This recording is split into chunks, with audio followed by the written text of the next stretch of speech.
Hello दोस्तों, मैं विकास मिश्रा आप सभी के लिए 7 जनवरी का करंट अफेयर लेकर आ गया हूं। और आज का करंट अफेयर में हम बात करेंगे सभी 7 जनवरी के घटे सभी घटनाओं को कवर करने जा रहे हैं। इस घटना को हम देखेंगे कि आज कौन से न्यूज़ निकल के आ रही है आप सभी के लिए।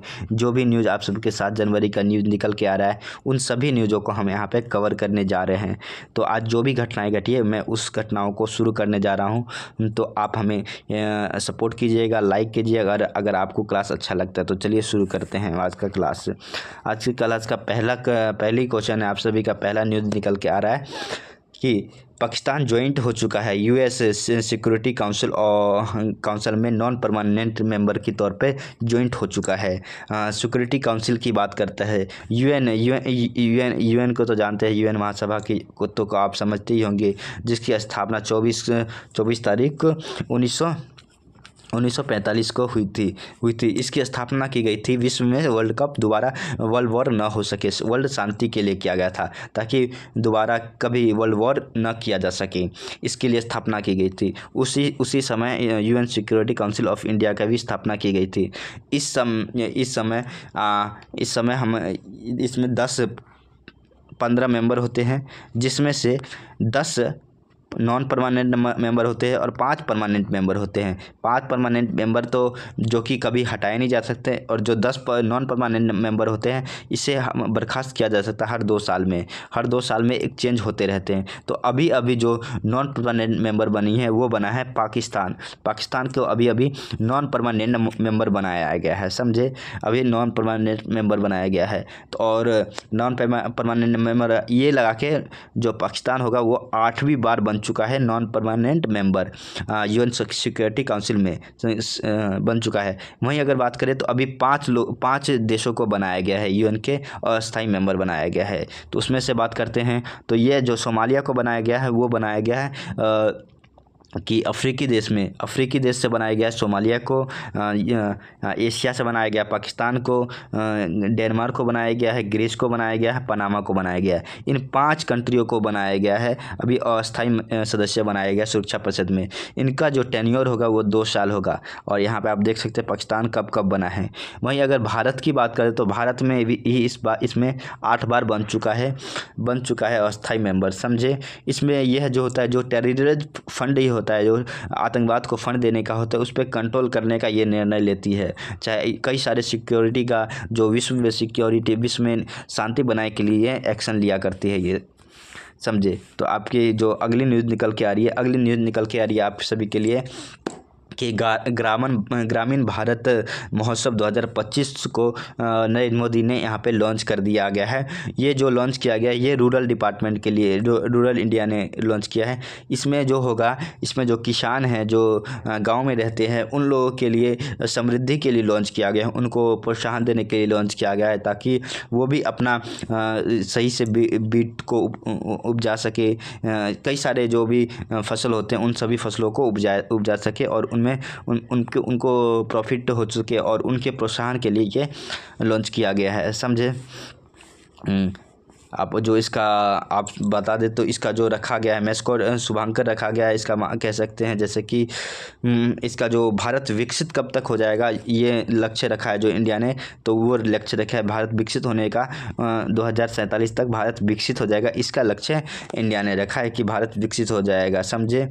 वहीं अगर बात करें इसका जो देख सकते हैं आत्मनिर्भर ग्रामीण विकास का निर्माण, ये रखा गया भाई, इसका महोत्सव का रखा गया है, समझे, मैस्कॉट रखा गया है। वहीं अगर बात करते हैं कि भारत अभी डेवलपिंग है, तो डेवलपिंग नेशन है। डेवलपिंग नेशन से 1947 तक जाते 2047 तक जाते यह विकसित भारत यानी डेवलप बन जाएगा, समझे। तो आपकी अगली न्यूज़ निकल के आ रही है कि अब जो भी बच्चे हैं उनको अपने सोशल मीडिया अकाउंट खोलने के लिए अब माता पिता से कंसल्ट लेने की ज़रूरत पड़ेगी। सोशल मीडिया खोलने के लिए माता पिता से ज़रूरी मंजूरी लेनी पड़ेगी अब उनको सोशल मीडिया ओपन करने के लिए, समझे। नहीं तो उन पे अब जुर्माना लगेगा सोशल मीडियाओं पे, समझे। समझे, इस प्रकार की न्यूज़ निकल के आ रही है आप सभी के लिए, समझे। तो और अगली न्यूज़ निकल के आ रही है अगली न्यूज़ निकल के आ रही है ब्लिंकिट की ओर से। ब्लिंकिट ने एक बड़ी बड़ी योजना लॉन्च की। अब इसको कह सकते हैं एक क्रांति के तौर पे भी कह सकते हैं, क्योंकि ब्लिंकिट ने अभी शुरू किया है। अभी 10 मिनट एम्बुलेंस से सेवा शुरू कर दिया है। 10 मिनट एम्बुलेंस सेवा शुरू किया है।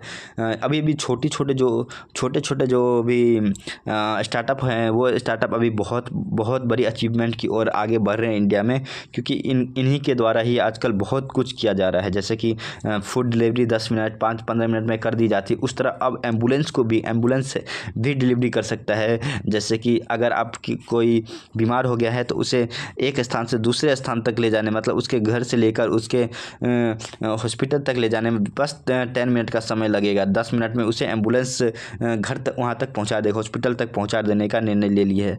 जो यह अभी उद्घाटन किया गया, इससे अनावरण किया गया है, गुड़गांव में किया गया है। समझे, गुड़गांव में ब्लिंकिट ने इसे लॉन्च कर दिया, 10 मिनट एम्बुलेंस सेवा। सही बात है। तो आपके क्वेश्चन इस प्रकार पूछेगा, तो ब्लिंकिट को पहले किस नाम से जाना जाता था? तो ब्लिंकिट का पहले कौन सा क्या नाम था? क्या उसके फ्लिपकार्ट एक्सप्रेस था, या बिग मार्केट था, या जोमोटो डिलीवर था? तो इसका होगा ग्रोवर था, ग्रोवर। तो ग्रोवर, जस्टिन ग्रोवर, आप जानते हैं ना इसको, ब्लिंकिट का जो मालिक थे, तो उन्हीं के नाम पर ये पहले ग्रोवर था। तो अब बाद में चेंज करके इसे ब्लिंकिट नाम पड़ गया था। वही बात करते तो अगली जो न्यूज़ निकल के आ रही है, अंतरिक्ष से। अंतरिक्ष में भेजा गया लोबिया 4 दिन में अंकुरित हो चुका है। लोबिया अभी हमने इस पे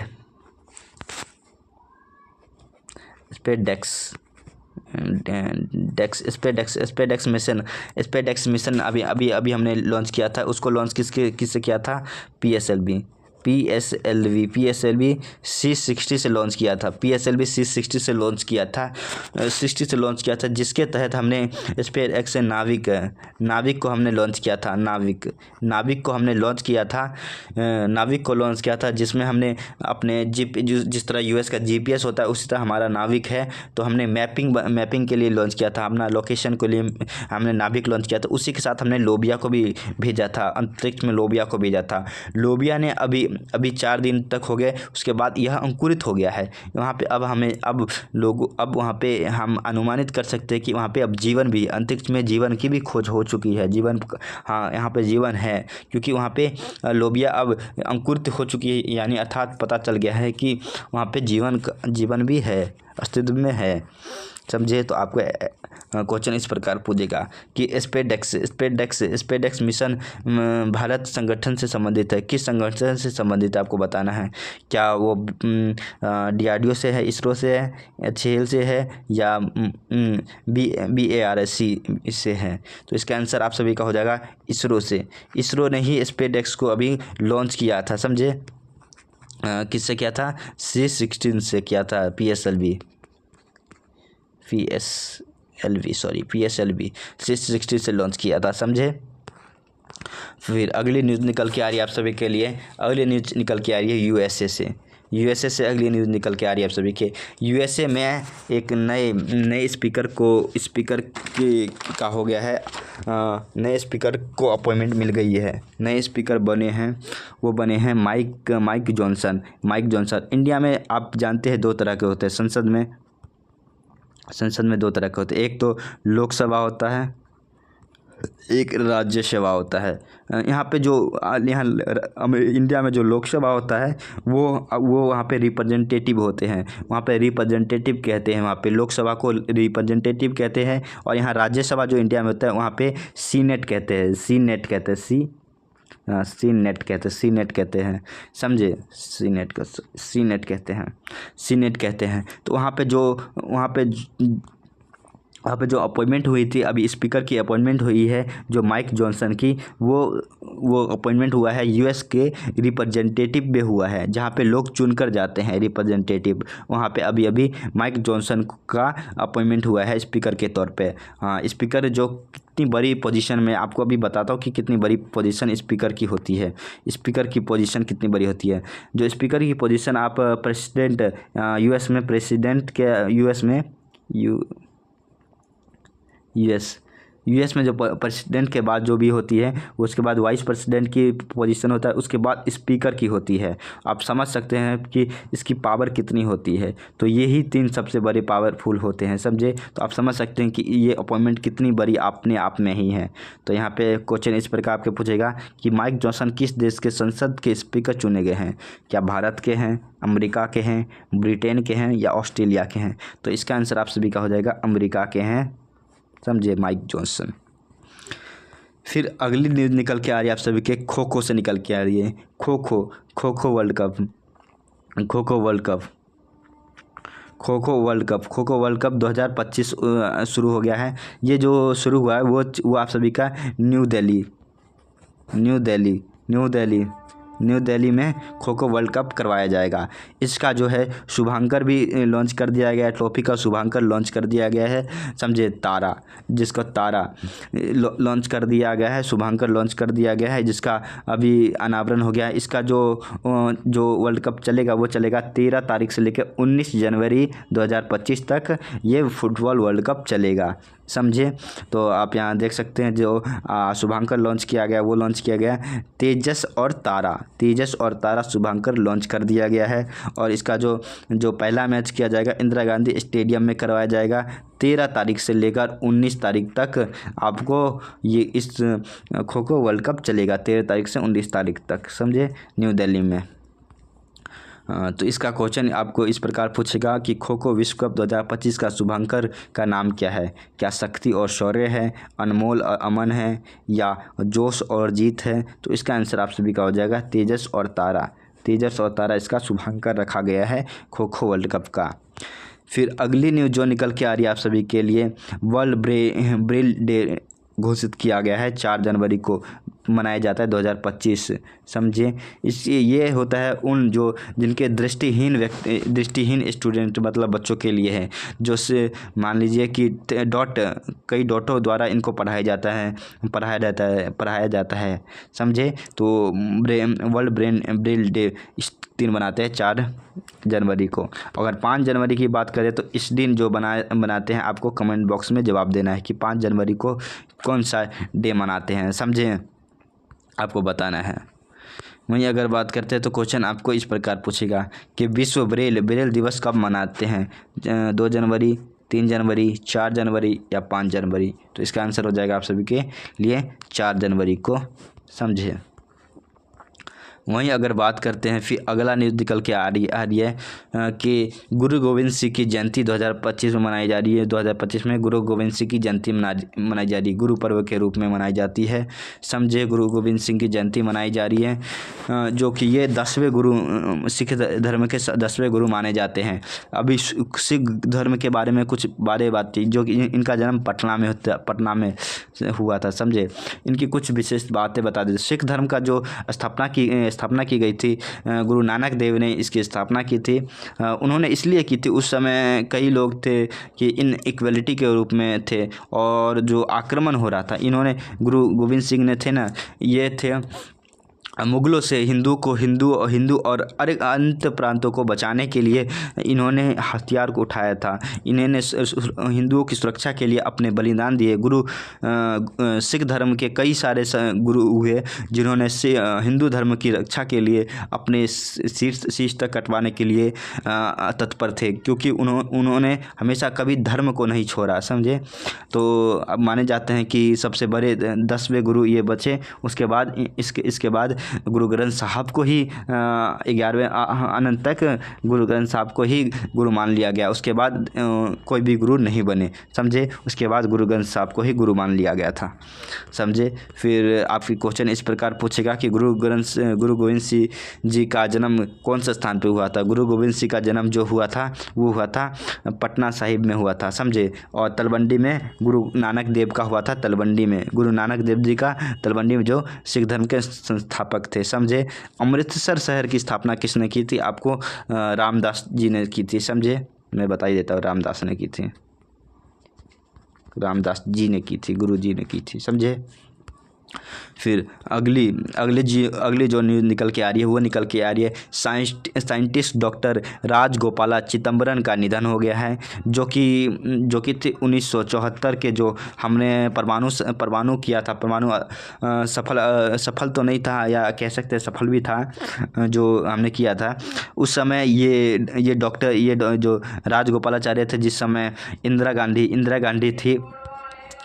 गांधी थी उस समय हमने परमाणु बम का संरक्षण किया था। उस समय ये चीफ साइंटिस्ट थे हमारे परमाणु संरक्षण का। वहीं अगर बात करते हैं तो जो ये उस समय ऑपरेशन जो लॉन्च किए थे, ऑपरेशन स्माइली बुद्धा लॉन्च की गई थी। वहीं अगर इसकी बात करते कि भारत में 1974 में पोखरण परीक्षण का नेतृत्व किसने किया? क्या डॉक्टर ओमी भाभा ने किया था, या APJ अब्दुल कलाम ने किया था, या डॉक्टर राजगोपाला चिदम्बरम ने किया था, या विक्रम साराभाई ने किया था? तो इसका आंसर आप सभी का हो जाएगा डॉक्टर राजगोपाला चिदम्बरम ने किया था, समझे। फिर अगली आप सभी का क्वेश्चन है कि खो खो विश्व कप 2025 का शुभारंभ क्या है? आपको कमेंट बॉक्स में जवाब देना है, समझे। तो वहीं अगर बात कर देते कि अगर आपको हमारे ये क्लास अगर आपको अच्छा लगा हो, तो हमारे क्लास अच्छा लगता है तो आपको हमारे क्लास को लाइक करें, शेयर करें जितना हो सके उतना। और अगर आप हमारे साथ जुड़कर पढ़ना चाहते हैं तो हमारे चैनल को सब्सक्राइब कर सकते हैं, ताकि हम जो भी रोज़ का करंट अफेयर लेकर आते हैं आप सभी के लिए, वो आप सबके रोज़ लेकर आते रहें और आप पढ़ते रहें। जो भी छोटे छोटे एग्ज़ाम, जो भी आप सभी के एग्ज़ाम से जो कॉम्पिटिटिव एग्जाम पे सभी एग्ज़ाम्स के लिए हम आप सभी के लिए यहाँ पे करवाते हैं। इससे छोटे से क्लास में आप सभी के कंप्लीट हो जाए, उसके बाद आपको अदर बड़ी क्लासें नहीं पढ़नी पड़ेगी। तो इस छोटे से ही क्लास में आपको सभी कंप्लीट करंट अफेयर को कवर किया जा सकता है। और आपको ये PDF हमारे गुरु ज्ञान टेलीग्राम चैनल पे मिल जाएगा, गुरु ज्ञान टेलीग्राम चैनल पे, जो कि कमेंट डिस्क्रिप्शन में मिल जाएगा। आप वहाँ पे ज्वाइन कर सकते हैं, जाके डाउनलोड करके आप पढ़ भी सकते हैं। बाकी अगर आपको हमारा क्लास अच्छा लगे तो हमारे क्लास को लाइक एंड शेयर करें और सब्सक्राइब जरूर करें चैनल।